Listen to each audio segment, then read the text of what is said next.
Hello everybody, my name is Dratnos and welcome to my melee tier list for patch 8.2.5 in Raid. So once again, as a Raid tier list, unlike my Mythic Plus tier list, this is a lot more based on the specifics of the Raid that we're dealing with in this patch. So that's Azshara's Eternal Palace on Mythic. Specifically the last two bosses where things start to get really hard is where I'm going to mostly focus this tier list on, although I'll try to point out where specific specs have niches on the earlier boss fights as well. That being said, you can get by with pretty much any composition on the first 4 at least bosses on Mythic in Eternal Palace, and realistically the Orgzoa you can probably do with almost any comp also. Queen's Court starts to be a little bit of a problem, and this is something that we see in a lot of raid fights where melee in particular start to be a liability if you have too many of them. So on Queen's Court, it's not that any one melee spec in particular will be a problem, it's just that if you have too many in your raid group, that can start to be a problem, whereas the same isn't really true in reverse. You can have any number of ranged and be fine. So that's something that I'm trying to factor into this tier list. It's very hard to take that kind of factor and put it into this tier list in a way that makes sense. The way that I've kind of settled on doing it is that these sort of mediocre melee specs are kind of a tier lower than they would be if they were ranged specs because of that melee nature to them. And I'm not really taking any points away from the top couple melee specs because they're still pretty indispensable. And a lot of the best melee specs have things about them that negate the fact that they're melee when it comes to certain mechanics that are drawbacks based on the amount of melee you have. Anyways, let's get started off in the F tier. There are a couple of F tier melee specs in Raid. Subtlety Rogue is one of them. Subtlety Rogue is still in this kind of gutted state after patch 8.1 when they got nerfed into the ground pretty much. They got huge nerfs to the priority damage that they can do with Shuriken combo being taken away. And there are also no fights where Subtlety would be super broken this tier. I continue to believe that if they made Zul again, if they made that fight again, you would continue to play like a 6 sub-rogue composition, and it would be the best thing you could be doing on that fight. Sub-rogue is still the best spec in the game by far at funneling priority damage into a target when there are 5 adds around it. But there aren't really any fights like that this tier. There's Orgzoa, but on Orgzoa, the adds do even still need to die, and they don't spawn, only 3 of them spawn at a time in the first phase, which is where the biggest DPS check is. And so Subtlety a little bit less valuable there. And then on fights like Zaqul, there are a lot of adds, but they also do need to die fairly quickly, so you can't really keep them around for the Subtlety Rogue to generate damage off of. So all that being taken into account, there's really not a useful niche for Subtlety, and the other rogue specs are just generally better things to be doing. Subtlety does have defensive benefits, like there are a lot of just good things in the rogue kit. Feint is super duper broken in Raid. Cloak of Shadows, really strong against magic damage, and magic damage is a huge source of damage in the later fights of this tier. But I'm still putting them in the F tier because they are just dramatically worse than the other rogue specs you could be bringing. And yeah, that's why they're there. Also in the F tier, Survival Hunter. Survival Hunter is a melee version of a ranged spec, and that's a pretty big drawback for a spec to have. All things being equal, you'd rather have them be it ranged than being in melee, and all things aren't even equal here. Survival generally has a worse damage profile than both Beast Mastery and Marksmanship in Raid.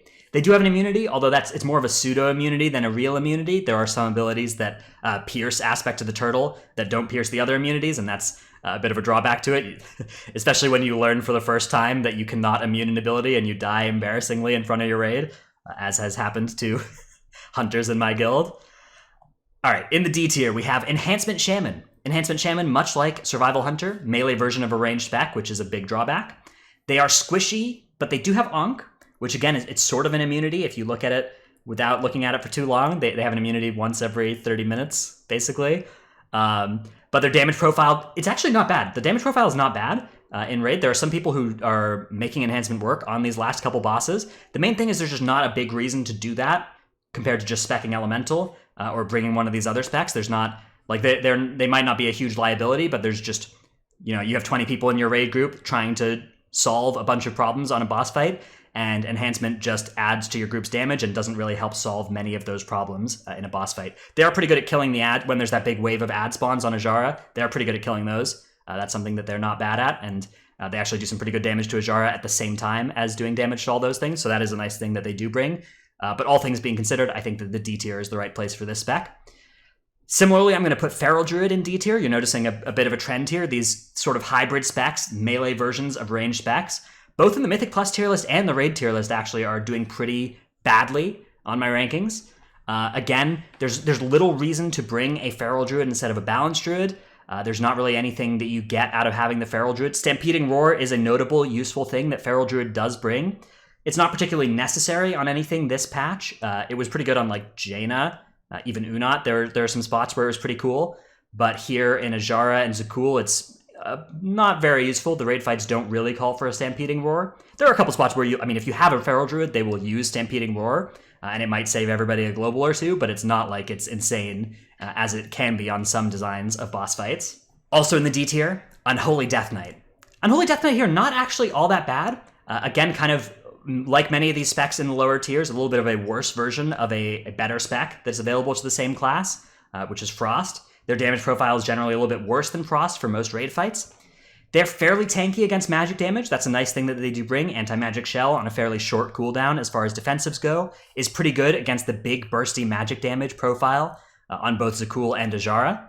And Death Strikes are a pretty useful way for them to top themselves up, especially in their defensive cooldown, which I've forgotten the name of at this time. Also in the D tier, the Arms Warrior. The Arms Warrior does do execute damage, which is good, although they do it less effectively than Fury. They bring Rallying Cry, which is also pretty good. Rallying Cry, good on both Azshara and Zaqul. Zaqul, it lets you even get through some of the dreads without using healer externals, and that's a really useful thing to bring on a DPS spec. But again, Fury Warriors also bring all of those benefits and more damage, so that's, again, it's a lot bigger of a drawback to be playing a worse version of a better spec in high-end Mythic rating than it is in Mythic Plus usually. So that's why I'm kind of docking more points in this raid tier list for those specs. You really don't see very much representation of these worse versions of better specs on fights like Mythic Azshara, Mythic Zaqul, Mythic just end bosses, really, unless there's some specific utility they bring that would be useful. So for Arms Warrior, a raid fight that would be good would be like if there was a big opportunity to get Blade Storm, you could do a spec maybe built around that. But there's not really any situation like that. I guess you could maybe do it on the Azshara ad wave. That might be something that's useful, but then if you really moved all in on speccing towards that, you'd be doing pretty anemic single target damage. Or if there was a spot to, say, parry, taunt something, that would also be something useful that Arms Warrior brings that Fury does not, but there's not really a place where you'd want to use that in this fight. And they're generally just a little bit less tanky than Fury, too. Fury's defensive is usually a little bit better because it makes their bloodthirst into lay on hands on themselves, whereas Arms' defensive just gives them that parry benefit that's a lot less useful in most raid settings. Rounding out the D tier, we have the Windwalker Monk. So the Windwalker Monk's kit is kind of fundamentally not at its best in raid. They have a lot of abilities like Touch of Karma, for instance. Touch of Karma, really useful in like a PvP environment, even not bad in a Mythic Plus environment where it's both a defensive and offensive cooldown. In PvP, like it gives the person attacking you a difficult choice. Do they want to try and get through that karma, or do they want to stop attacking you and let it be used as a defensive that has stopped you from attacking them? In raid, it's a much worse situation for the Touch of Karma user because Touch of Karma is just this defensive cooldown, but it's also part of your damage. So if you choose to use it for damage, you may not have it available for defensive when you need it. If you choose to use it just for if you need it as a panic button defensively, then you're not getting the full damage out of it.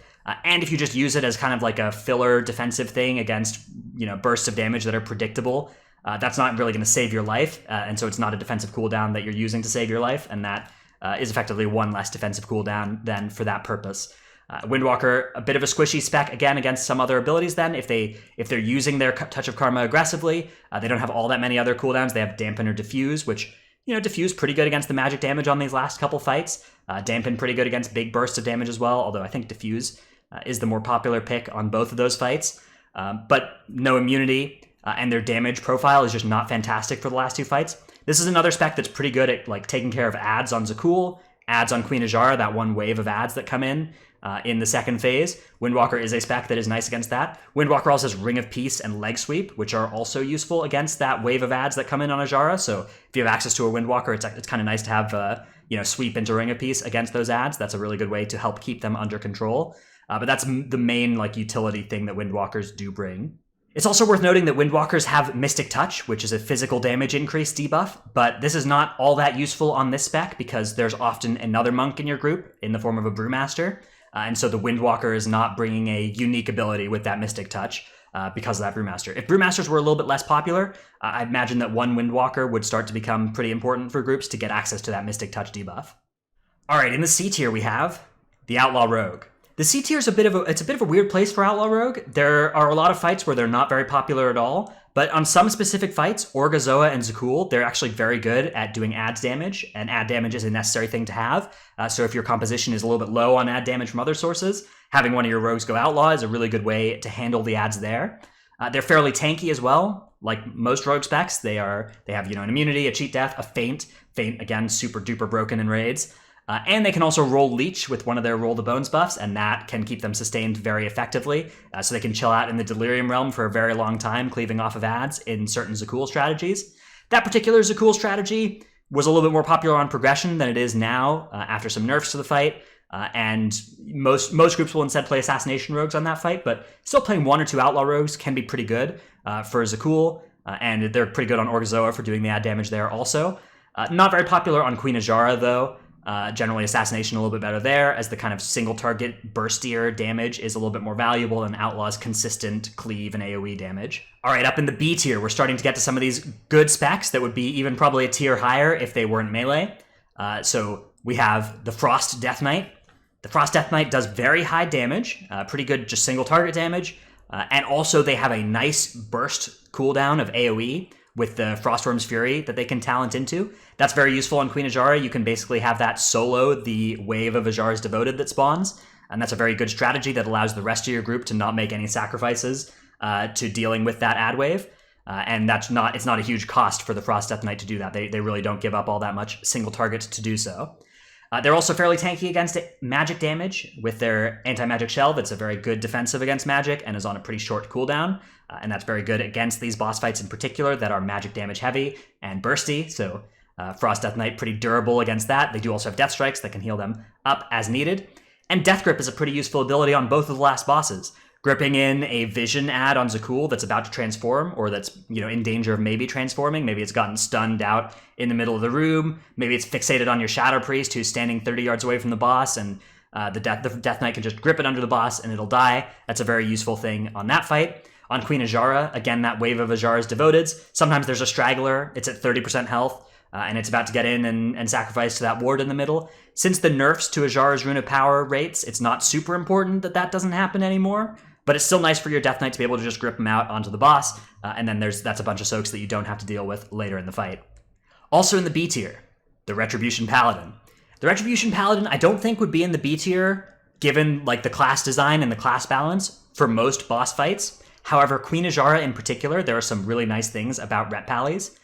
They bring a Blessing of Protection, which is really good against the Beckon ability. So having an extra Blessing of Protection in your raid is a really strong thing to do. They also have an immunity for themselves, which can be really nice on Azshara.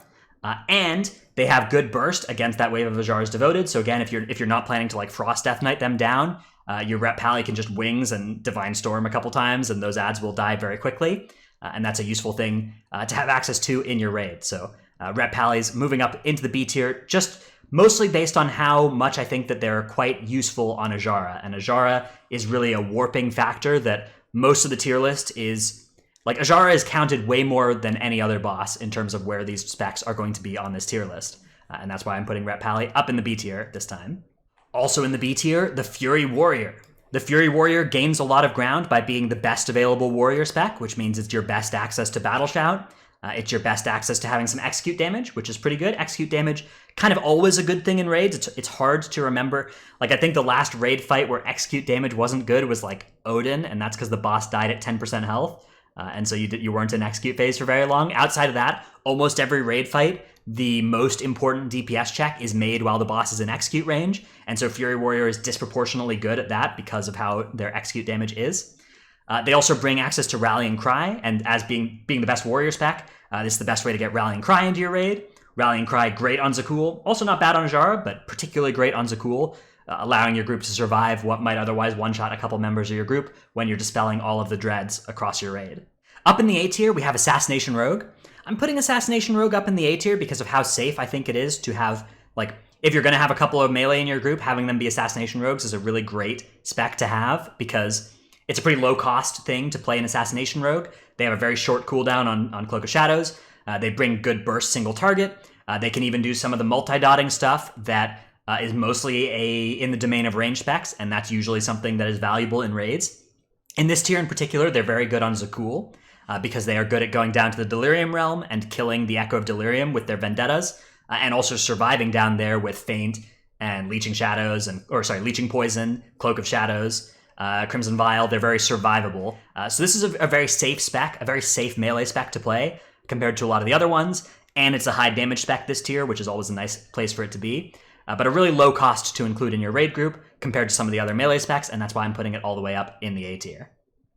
Finally, I do have a melee spec up in the S tier. It's mostly the first copy of this spec that I think is an S tier spec, but future copies are also fairly high, maybe up in the A or B tier. This is the Havoc Demon Hunter. So the Havoc Demon Hunter, the first Havoc in your raid, brings access to Chaos Brand, which is a 5% increased magic damage taken debuff that they apply to their targets. That is absurdly valuable, and even in specs where Havocs have not been all that well balanced, like when they've been pretty bad in terms of how much damage they bring, even in those raid tiers, Havoc has been always brought, at least one of, for access to that Chaos Brand, unless there happens to be a Vengeance Demon Hunter in that comp. So that 5% magic damage is huge. It's massive. It's enough to bring them into the almost always brought range without the spec being otherwise good. This tier, the spec is otherwise good. It does a lot of damage. It's very durable against magic damage. They have these tattoos that reduce their magic damage taken.